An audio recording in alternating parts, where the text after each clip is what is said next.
E agora, vamos com a representante de Tunas do Paraná, Heloíse Santos. Vem, Elo. Palmas para a Heloíse.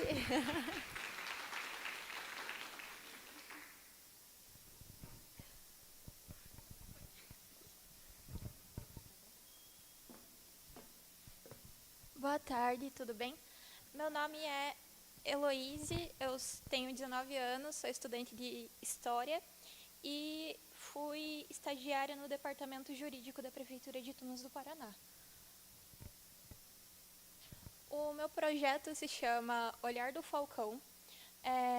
Esse nome tem um significado tanto porque o falcão é conhecido pela visão aguçada e vigilância, que acredito que seja o que a gente quer passar, a mensagem que a gente quer passar, quanto porque eu me inspirei em uma personagem de um jogo chamado League of Legends, que é a Ashe, que ela é uma rainha e uma mãe de guerra que a habilidade dela, que é o Olhar do Falcão, é usada para guiar os aliados pelo mapa e identificar os inimigos, que acredito que seja também a mensagem que a minha proposta quer passar. O Olhar do Falcão tem como objetivo combater e prevenir o abuso sexual doméstico contra crianças e adolescentes em situação de vulnerabilidade na cidade de Tunas do Paraná. Segundo o Ministério dos Direitos Humanos, o município registrou diversas violações em 2024, com crescimento em 2025. Tunas tem aproximadamente 6.200 habitantes, segundo o censo de 2010. Então, o número ali de 6 denúncias já é um número alarmante. Porém, em 2025, pode passar o slide, por favor? Em 2025, tivemos 17 denúncias. Agora fica a dúvida se foi porque a população aprendeu a denunciar corretamente ou foi porque os casos realmente aumentaram. O público-alvo do projeto são crianças e adolescentes. Em geral, eu não coloquei apenas em situação de vulnerabilidade, porque eu acredito que, mesmo em casas de famílias de classe mais alta, digamos assim, devem ser monitoradas as crianças. Os pais responsáveis, educadores, assistentes sociais, profissionais da rede de proteção e a comunidade em geral. O objetivo geral é prevenir o abuso sexual por meio de atividades educativas, socioculturais e de conscientização, envolvendo crianças, adolescentes, pais e responsáveis, oferecendo oficinas socioculturais gratuitas para crianças, realizando palestras semanais, capacitando pais e responsáveis, criando uma rede de apoio comunitário envolvendo escolas, assistência social e famílias, e divulgando canais de denúncia, promovendo campanhas de conscientização nas redes sociais.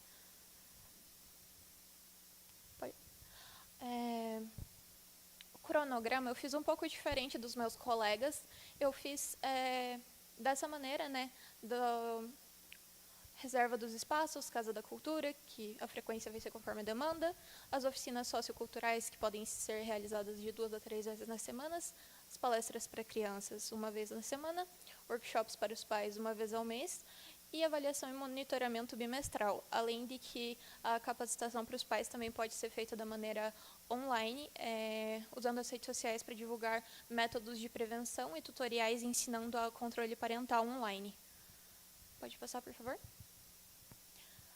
A metodologia das oficinas socioculturais e recreativas envolvem atividades como artesanato, esportes, dança, pintura, teatro, artesanato e música, que já temos presente no município de Tunas, projeto de judô, balé e a fanfarra, além da música do Cordas do Iguaçu. Então, acredito que seja possível aplicar a minha proposta lá, porque são recursos já existentes no município, que daí só seriam agregados mais as palestras e talvez mais atividades para incluir mais crianças. As palestras semanais são para as crianças e adolescentes participantes. Os temas são direitos das crianças e adolescentes, como reconhecer situações de abuso e buscar ajuda. E as dinâmicas das palestras podem incluir teatro de fantoches, contos educativos e atividades interativas com os participantes. O projeto educativo com os pais envolve workshops sobre controle parental e segurança digital, palestras sobre comunicação familiar e prevenção do abuso, grupos de apoio para pais e responsáveis e o uso das redes sociais. Podemos incluir a criação de perfis do projeto no Instagram e no Facebook e a publicação de conteúdos educativos, depoimentos e informações sobre canais de ajuda. além de lives com especialistas para educação e sensibilização. Os recursos necessários para as oficinas socioculturais seriam os recursos adicionais das oficinas quais ainda não existem, psicólogos e pedagogos, voluntários para oficinas e palestras, gestores do projeto, materiais artísticos e esportivos, impressão de cartilhas socioeducativas, produção de conteúdos digitais, auxílio do poder público e investimento de empresas privadas interessadas na causa. Eu acredito que, como é um projeto que envolve tanto a educação quanto a ação social e a cultura, pode ser apresentada no planejamento anual do orçamento da prefeitura, caso os secretários se interessem na causa. E isso pode ser adotado tanto para o município de Tunas quanto para os outros municípios, quais tenham interesse.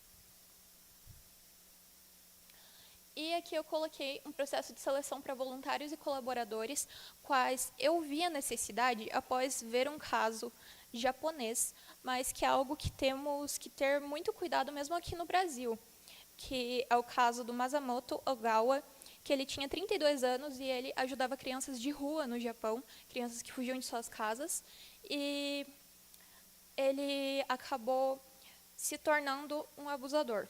Ele usava do poder que ele tinha de ficar perto das crianças para chantagear elas, para oferecer coisas básicas como alimentação, apoio psicológico depois de maltratar elas. Então, eu vi a necessidade de um processo de seleção meio que como um psicotécnico que você faz quando vai tirar a carteira de motorista, porque não queremos tornar o projeto uma forma a mais dos abusadores predarem as crianças. A avaliação e monitoramento seriam com indicadores do número de crianças e famílias atendidas, redução ou aumento, conforme as pessoas forem aprendendo, a como denunciar, feedbacks dos pais e crianças sobre as atividades realizadas. A metodologia seria aplicando questionários de satisfação, realizando encontros de avaliação com a equipe, e os resultados esperados seriam pelo menos 200 participantes na primeira oficina, redução do risco de abuso sexual entre crianças e adolescentes, maior participação comunitária na prevenção e identificação dos casos de abuso, fortalecimento dos vínculos familiares e da comunicação entre pais e filhos, sensibilização da população sobre os direitos das crianças e adolescentes. Eu atualmente não trabalho mais na área pública, na prefeitura, mas eu acredito que, como civis, a gente tem que trazer essa pauta para a população, para que a gente reconheça a nossa responsabilidade como civis. Pode passar, por favor? E a frase de impacto é: quem ama, cuida, pois eu acredito que a gente deve amar o próximo. Obrigada.